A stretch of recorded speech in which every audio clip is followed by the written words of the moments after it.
I don't talk about this one much, not because it was the worst thing I saw. It wasn't. I've got worse. But this one does something different when I let it in. This one makes me feel like I didn't do enough. And at 82 years old, that particular feeling doesn't get lighter. It just gets quieter, which is almost worse. It was February, Luzon. We'd been in the same position for 3 days, waiting on a supply line that had apparently forgotten we existed. The jungle up in those hills doesn't give you any relief. It's wet in a way that becomes part of you. Your boots stop feeling like boots. They feel like something the ground is slowly eating. You stop being a man with equipment, and you become a wet thing holding a rifle, waiting, mostly just waiting. We'd lost 2 men from my immediate group to a firefight 2 nights before. Nothing clean about it.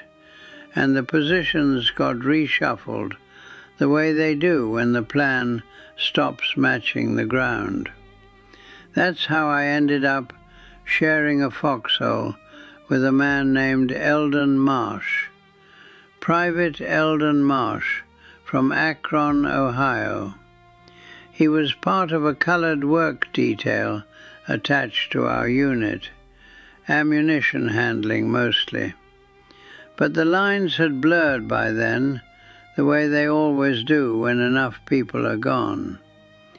I'll be honest with you, the way I try to be honest with myself at this age.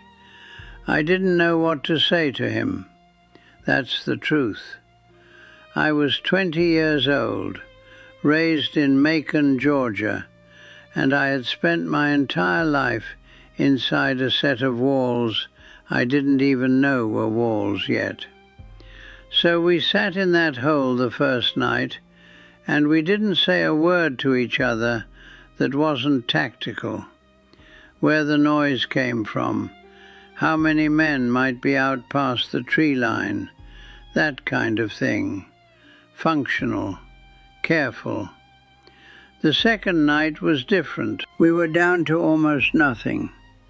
He had half a biscuit, the hard kind that could survive a flood, and he broke it and handed me the larger piece without being asked. I hadn't done anything to deserve that. I want to be clear about that. I took it anyway. At some point after midnight, when the jungle goes into that particular silence that's somehow louder than the noise, he started humming, just under his breath, almost nothing, maybe 4 bars of something, and I knew every single note. It was a hymn, old one. My mother used to hum it while she was hanging laundry on Saturday mornings. I hadn't heard it in 2 years. I hadn't even thought of it. And here was this man, this stranger I'd barely spoken to, humming it into the dark in the middle of Luzon. I didn't say anything right away. I didn't know how. So I just started humming it with him. We didn't look at each other. We didn't make a thing of it. We just sat there in the mud with our rifles across our knees and hummed that hymn together until it was done. And then it was quiet again. I don't know if you've ever had a moment where something you thought was solid just quietly gives way. Not collapses, just gives. That's what that was. Every wall I'd built up, everything I'd been handed about who was who and what that meant, it just gave. Because the man next to me knew my mother's song. And that meant something I didn't have words for then. And I'm still not sure I have words for now. He was moved to a different position the next morning before I was awake. I never saw him again. I asked about him twice and got nothing useful. I don't know if he made it home. I hope he did. Lord, I hope he did. I never got to tell him what those 4 bars meant to me. That's the one that follows me. I think about Eldon Marsh more than I think about almost anyone from that war. And I think about what it took for 2 men who had been handed every reason not to hum a hymn together in the dark. It wasn't bravery. It wasn't virtue. It was just 2 tired, wet, frightened human beings with nowhere else to be.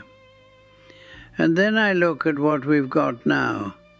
I watch how people talk about each other, not strangers, neighbors.